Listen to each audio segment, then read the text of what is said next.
Hello, and welcome to Out West, the official podcast of the Western Governors Association. I'm Jack Waldorf, the Executive Director of WGA.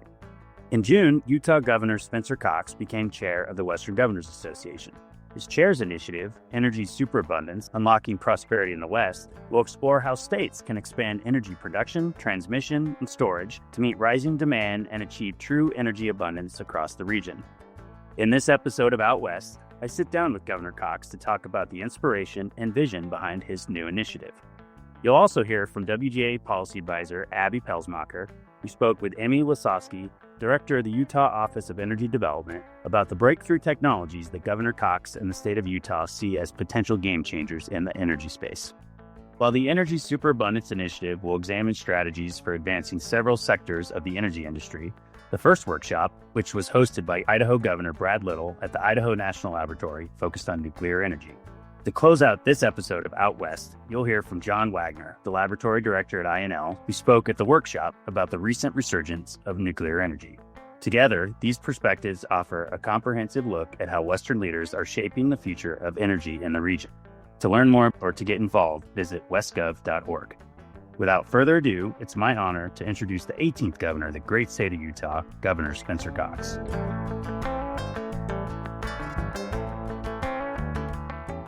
Governor Cox, glad to have you with us. It's always fantastic to have our chair join us for the Out West podcast. So recently you launched the initiative entitled Energy Superabundance, Unlocking Prosperity in the West. What all will that entail, and what do you look forward to getting things started there?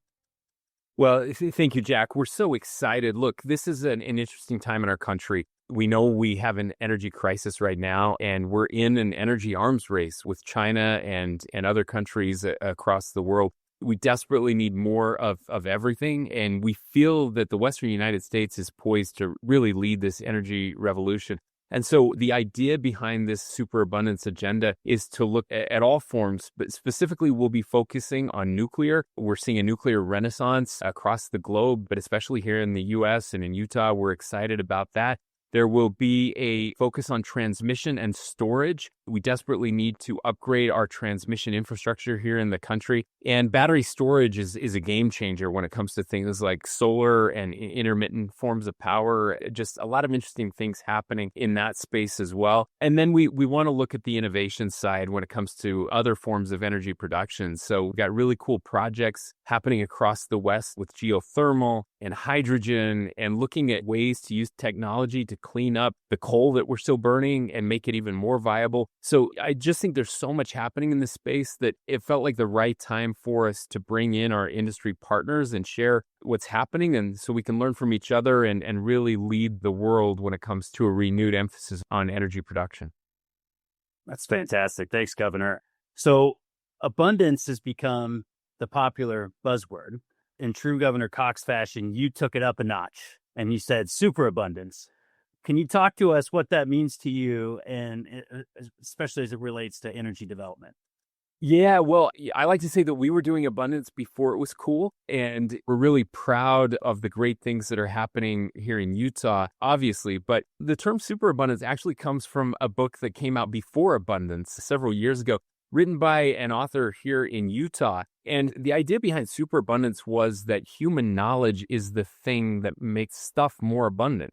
In this book, he talks about a whole bunch of different commodities and how in the 60s and 70s, there was this idea that there were going to be shortages because the human population was growing too fast. And he can show that in almost all of those cases, the price of those commodities is actually cheaper now than it was back in the 60s and 70s, even though we've added billions of humans. And how is that possible? Well, our knowledge improved, and that we actually can innovate our way into abundance. And he called that, again, superabundance, this concept that we can take even things that are abundant and make them even more abundant. And that's what we're trying to do with energy. And that's the idea behind all of this, is that if we unlock the knowledge and the potential, if we actually work together and put innovators in the room with policymakers, we're going to come out with more of the things we need and less of the bad stuff that we don't want. So we can actually decarbonize our atmosphere while producing significantly more energy and keeping prices low so we're not hurting the most vulnerable amongst us. You have mentioned that we stopped building as a country over the past few decades. Why is it so critical that we start building again, especially given the advent of new technologies such as AI and others? Yeah, well, this is the frustrating thing is that over the last century or more, the United States led the world when it comes to innovation and dreaming big, building big things and making life better. And we've stopped doing that.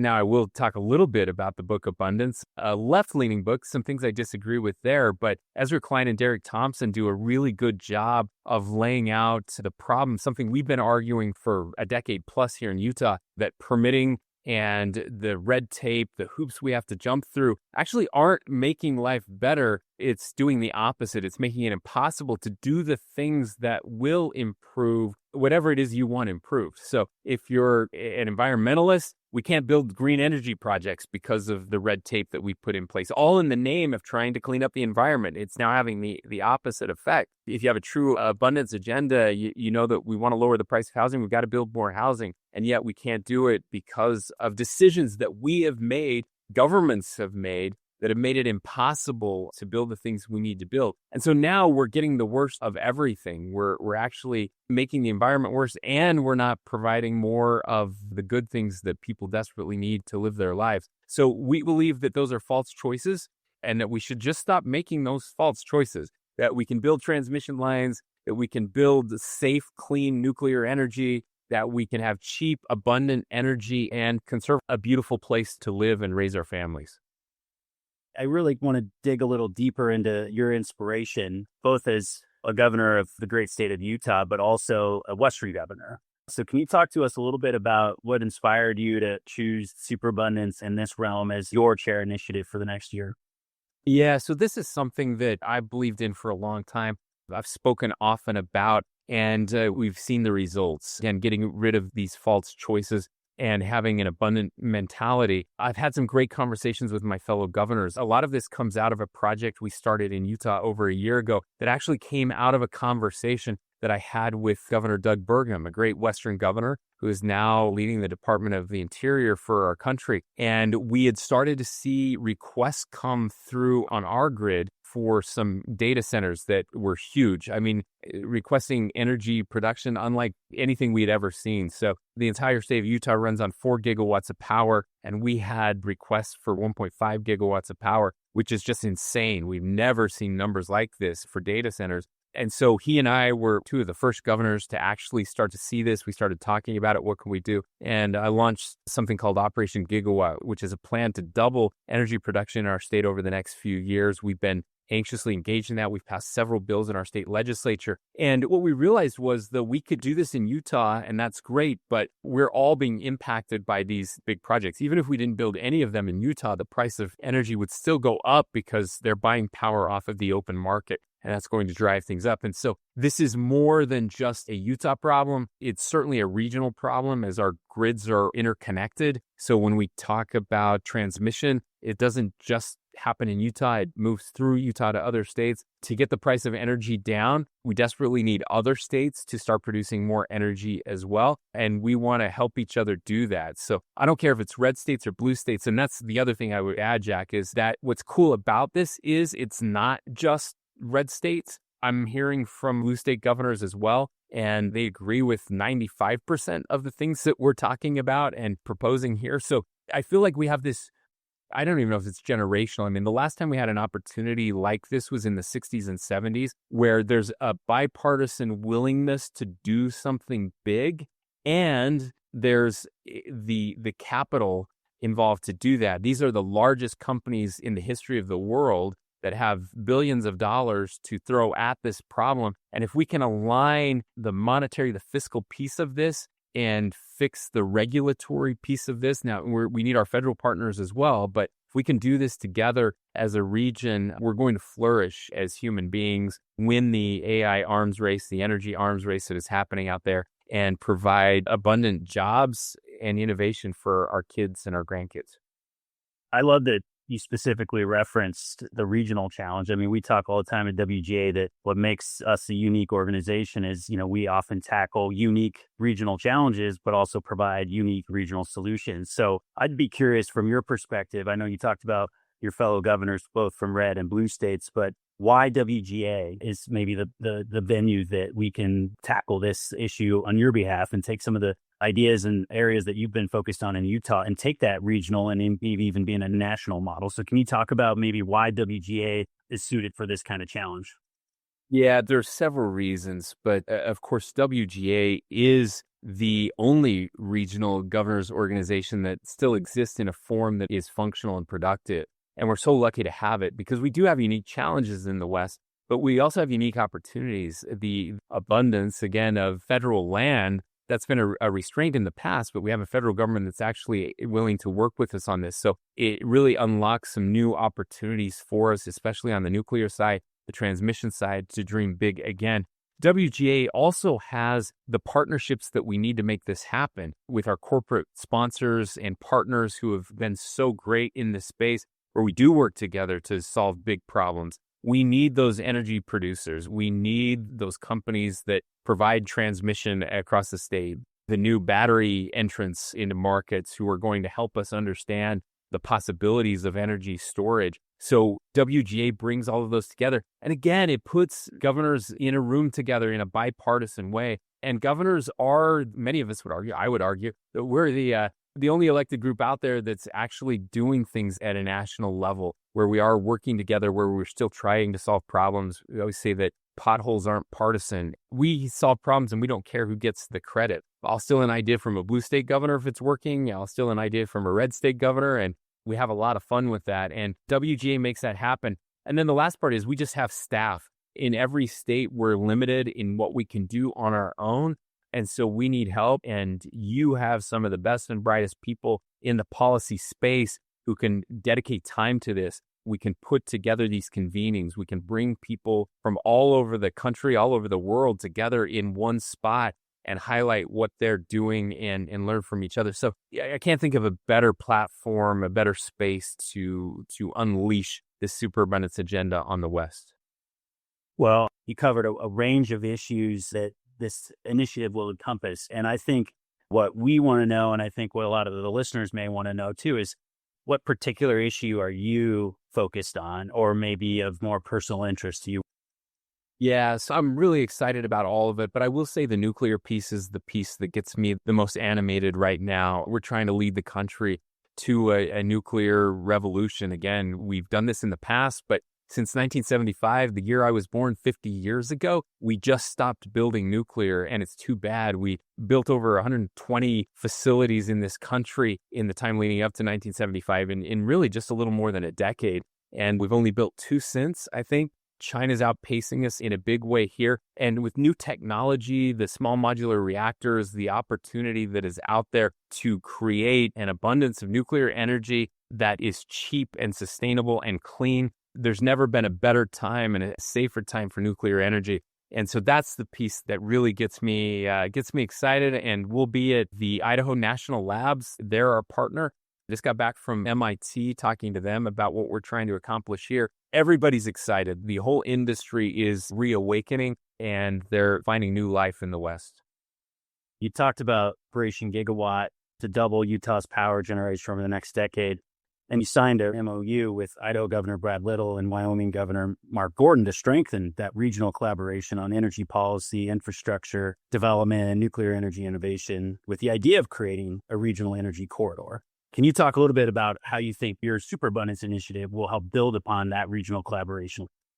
Yeah, so that was something that we were really excited about. Again, we could do this just Utah, but it doesn't make sense. We can all win. It's not a zero-sum game. And Idaho has their national labs. Wyoming has one of the only projects currently under construction with TerraPower right now on the Wyoming-Utah border. And they're very bright people. And I just thought it made sense that for our agenda, we're stronger if there are 3 states working on nuclear together than if we were doing it alone. And even better, now we can open that door to all of our Western governors to work on this together. That's going to attract capital, both financial and human capital, and give us an opportunity to do some big things together.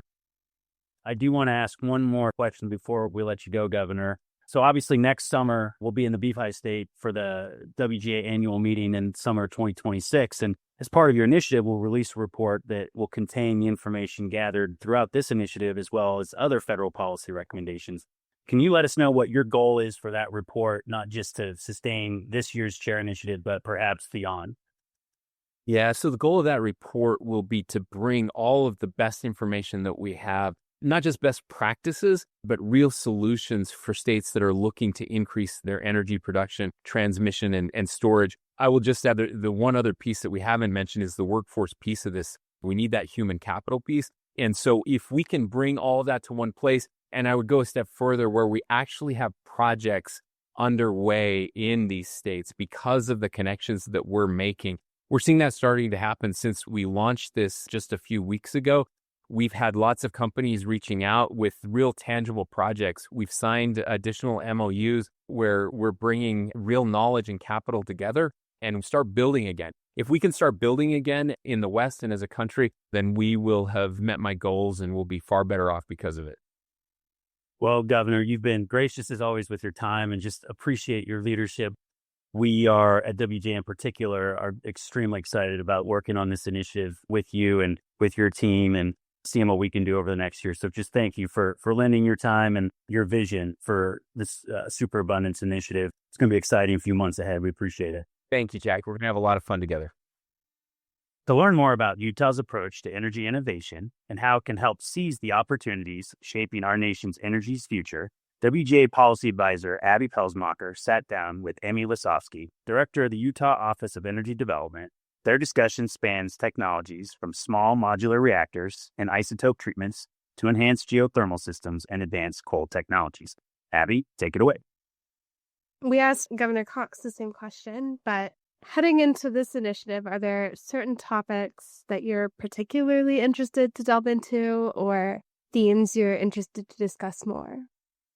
I think none of this is possible without partnerships and collaborating across government, across industry, academia, all of it. If we don't focus on being good partners and making good partnerships, then that's not going to get us to a place of superabundance. We need more of everything, Governor Cox will say. And as I think about it, we don't build things as a state. We facilitate them. And so if we aren't leaning into partnerships and finding ways to be able to work together and not silo within state government, and then make sure as a state we're not siloing by ourselves, but we're working regionally, those are the places I think we can make the biggest advancements, because if we work together, we're just more influential and more powerful together than we are separately.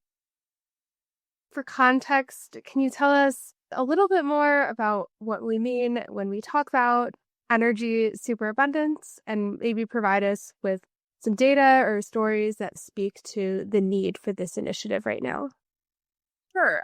I don't think it's a secret that electrification is increasing and energy demands are growing across the country and across the world.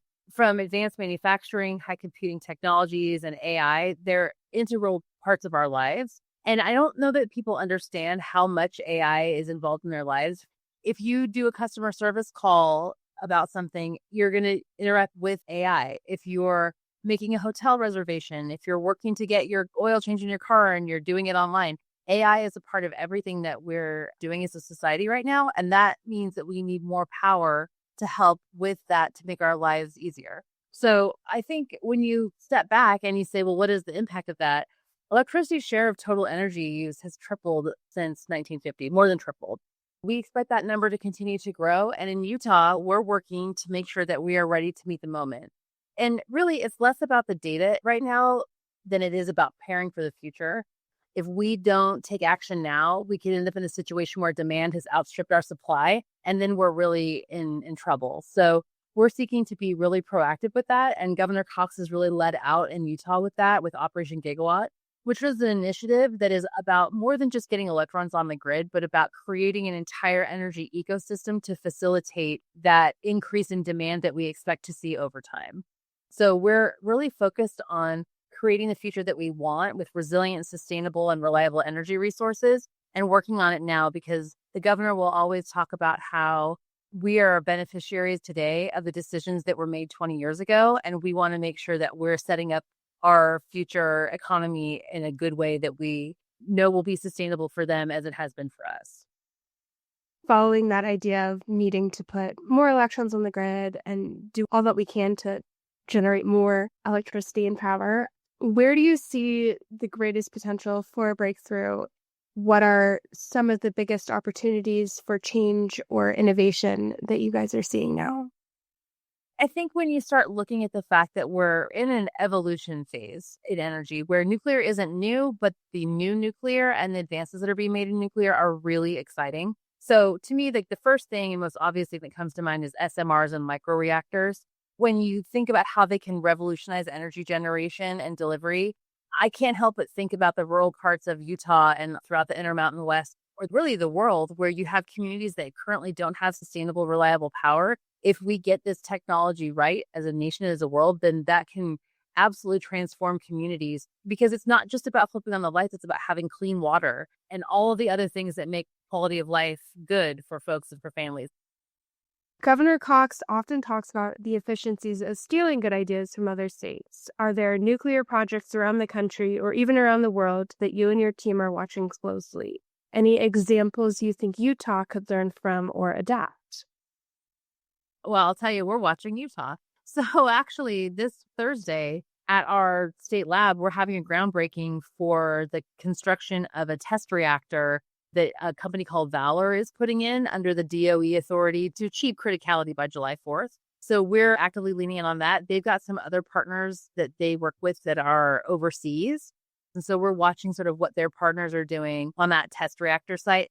And then also we're really watching closely the Natrium reactor in Wyoming, because TerraPower and us signed an MOU to do a siting for a Natrium reactor in Utah. So we are working actively on that.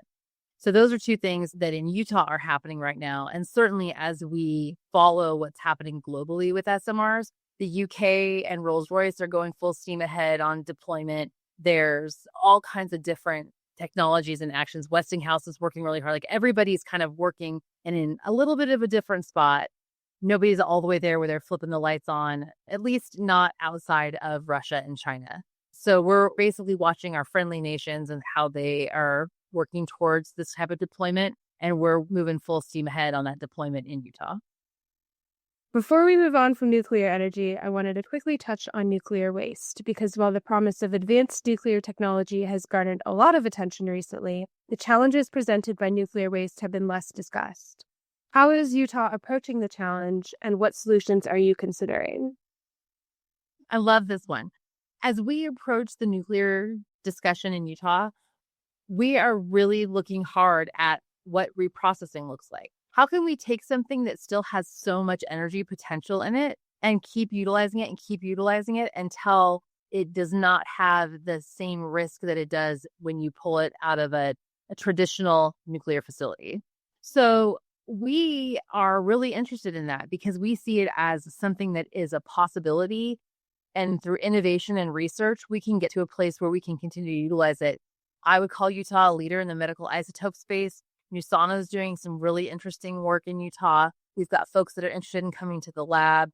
We really see it as an opportunity rather than as something that we have to contend with. Certainly on the federal level, waste discussions are tricky, and we are committed to making sure that we have safe waste disposal should we have generation on site. But you bring up an interesting point about if there is a whole host of new nuclear reactors that come online, that's going to change the nature of the waste discussion, where right now it's kind of a known universe where if we start getting nth of a kind all over the place, the waste discussion changes a little bit. But we really want to lean into, hey, how can we turn something that, like I said, has a ton of energy potential left in it and continue to utilize it? France is the one that does most of it. And it's not something that's super easy. I think if you just take it on its face from what's happening today, France will take it, they'll reuse it in plants after they reprocess it. But as we've seen some really interesting research come out, that there are things you can actually do with it that make it so that it is less radioactive on the back end. It, doesn't make it completely inert or anything, but there's just all kinds of things that you can do to keep taking down the risk while also providing benefit. And that's something I think that if we get stuck in a discussion of, we're only going to talk about it in terms of, where we're going to bury it or leave it, then we're missing out on a portion of the discussion that's really important, which is, hey, are there other ways that we can utilize this that both benefit us on the front end and on the back end? There's a company called Curio that's doing some really interesting research. Like, there's a lot going on in the DOE space about this, and we're excited to be part of that. When you look at all the different technologies, it's so fascinating to see how they're innovating and how they're making things with a crazy small footprint and a ton of energy density in a way that I think can be revolutionary, especially when you look at small communities or industrial applications on site. I mean, just it's amazing. Like Star Trek stuff. It's super cool. Beyond nuclear, what other energy technologies do you see as being especially promising for Utah and the West? To me, nuclear has all kinds of transformational power, but it isn't the only thing that we've got going. One of the most exciting things we also have going on in Utah is advanced geothermal. We've got a test project that the University of Utah heads up called Forge, which is a gigantic test well that is utilizing basically hot rocks to inject water and heat the rocks and send it back up to make power, which is unlike the current tech of geothermal. And this technology has the power to absolutely transform the geothermal industry and allow the application to be used in places where right now you can't find that hot water. If you can find a hot rock, you can use this technology. And Fervo is commercializing it right now, and they're working really closely with Forge. And we're so excited in Utah about the amazing work that they're doing. And then there's even stuff that's beyond that is just about how we create power and what efficiencies we can do. Utah is home to the Utah San Rafael Energy Lab that has done some really amazing work with traditional fuels. And one of their projects saw a 3,000% increase in the runtime of the supercritical CO2 Brayton power cycle. And, it's one of those things where it doesn't sound particularly exciting if you don't know what it means. But essentially what it allows you to do is have a far more efficient generation system. And it can run off of anything from natural gas to biofuels. And so if you're even just looking at how you can more efficiently create the energy once you have the sources to fuel the generation, in Utah and frankly in the United States, we're doing the research and we're doing the work to see how we can increase those efficiencies and make other transformative energy decisions, because it's not going to be about just one thing. We don't think. We think that we need to look to maximize all of the resources that we have to bring them to bear in the places that it makes the most sense. How have these projects affected the surrounding communities and impacted economic development and community development in the places where these projects are being developed? So many of these are in rural areas where you've got a hard time sometimes finding a job that will allow you to stay in the community that you were raised in. And when you look at the expansion of these types of technologies, whether it's advanced battery power or geothermal or new nuclear or revitalized coal, whatever it is, it provides opportunities for communities to be able to reinvent themselves, re-energize themselves, and have a sustainable way of life, which we in Utah are really excited about because we have a great sense of pride and appreciation for our rural communities and believe that these types of projects are not just great at producing energy. And aside from the energy implications, like you mentioned, they're good for communities. I would say Forge has done a really great job of being very involved in the community. Commissioner Tammy Pearson will say they're everywhere all the time, which we think is great because we don't want there to be a perception that this is somehow something that is forced on a community. We want communities to be in a position where they feel comfortable welcoming them. And then we want to have good community partners in the companies that are making these investments. And so we feel really fortunate that we've got some great projects with great companies that are going to do great things for Utah and for our country. And in the case of Fervo, for the world, if you really look at what they can do with geothermal. From a state and Utah perspective, what is Utah doing to encourage private sector investment in new energy technologies? And is there best practices or takeaways that other states could do to replicate the success that you're seeing in Utah? I think that's an interesting question because one of the things that is most attractive about Utah is we have a great business climate coupled with a great family life, personal life, outdoor recreation climate. And so we're just a really great place to live and to do business. And that's for a variety of reasons. One of the reasons is because we have stable politics and good policy in our state. If you're in Utah and you invest in a project, you're going to have stability from the state government in a way that will allow you to make investments that you can feel confident in, which we think is a really important thing that drives business here. We have a great quality of life. We've got a wonderful outdoor ethic that makes it a really great place to live, work, and recreate. And we also have coupled that with state policies like really good post-performance tax incentives, which make it so that if you come here and you spend money, there's a lot of different ways in which the state will provide post-performance tax incentives for you. We also are trying to be innovative in the ways that we make policies for the things that are going to be the future of energy and frankly, the future of business, not just in the energy space, because energy delivery is really important, but we have a really big tech sector that we also spend a lot of time on in the state because we need them in order to deliver that energy. All of this stuff is integrated. And so we look at things in Utah from an integrated perspective. And I think that that's something that other folks can do because a lot of states will pick and choose what they think the type of energy resource that's good for them. And that is limiting. We take it from a perspective of you bring us your idea in Utah, we're going to consider it. And if it's a good fit for us, then we'll work through it. And I think that that openness and willingness to do business and to do work is really, really important. Sort of what's the federal government's role in being a partner to help advance these kinds of projects? Are there certain programs at the federal level or credit opportunities that have been particularly useful? Or are there other opportunities that the federal government should be looking at to be a helpful partner? Yeah, I think we are encouraged today by the level of engagement we've had with the federal government as we have talked to them from the governor down to those of us who are in state government. As we work with our federal partners, we find it very encouraging that they're open to being a little bit more innovative than they have in the past. One of the biggest challenges, and it's not going to be a surprise to anybody, is the length of time it takes to get a permit. We're in a federal land state where the last major transmission line we had took 18 years to permit. And we're talking about growing to meet the moment. 18 years for a transmission line is just not going to cut it. So as we work with our federal partners and talk to them about ways that we think that we can preserve the integrity of the processes that protect the environment and protect our citizens, that there's ways to do things more efficiently. And I think that that's something that they've been open to and that we're working with them on that we're really excited about. There's also, I think, a lot of opportunities right now to sort of focus in on what are the things that we need and how can we work with the federal government to get some alignment on making sure that we're focusing on the same things. And like I said, we in the state are really encouraged right now by the discussions that we're having and are looking forward to continuing to lean into those to get us to a place where we can actually have good quality projects with sound environmental profiles that can actually be built, whether it's an energy delivery project or a transmission line or, anything. We think that we can do it if we get the right type of partnership, and we're leaning in on that. Can you go a little bit more in depth about why the more of the above energy approach? What is the current strategy? What some of the challenges are for that, some of the opportunities, and why looking at everything from a pretty holistic view, like we're trying to do with this initiative, from everything from production to transmission, energy storage, why that's so essential to look at it from that viewpoint.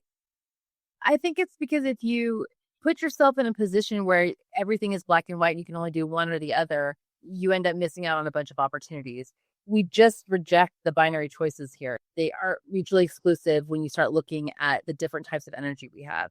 And so we characterize ourselves as an any of the above state. If it makes sense in a particular location, then we're going to be supportive of it.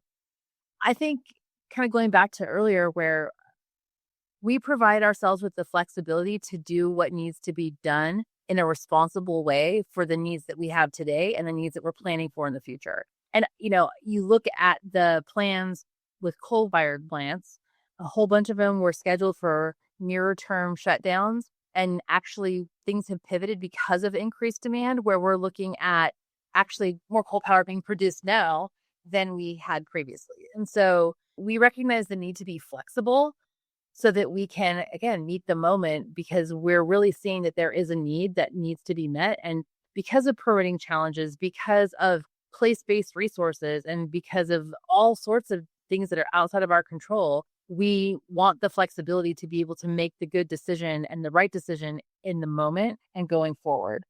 We also know what's in our DNA. Utah has been an energy producer and exporter for, ever. And we aren't just looking at how can we lean into advanced nuclear, how can we lean into geothermal. We're also looking at our conventional resources, coal and beyond. Our state lab is working on advanced coal technology, and we're really just saying to ourselves, hey, we've got a wild amount of really great resources here. How can we best utilize them in a way that protects the environment, preserves our quality of life, and gives us the opportunities that we want for our families to be able to thrive in 2025 as the world continues to change? To further explore how nuclear energy could rapidly expand the nation's power capacity, the first workshop of Energy Superabundance initiative was held at the Idaho National Laboratory. John Wagner, the laboratory director at INL, opened the event by outlining the unique factors driving today's nuclear resurgence, one he says is unlike anything he's seen in his 30-year career. The following is a recording of his remarks. To watch the full workshop, visit WGA's YouTube channel. First, let me just welcome everybody. On behalf of our over 6,000 employees here at the laboratory, it's my pleasure to welcome you to the lab.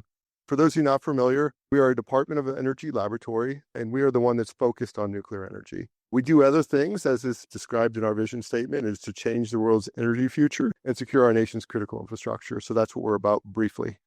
In terms of perspective, there was also, both of our governors made a comment about the nuclear renaissance.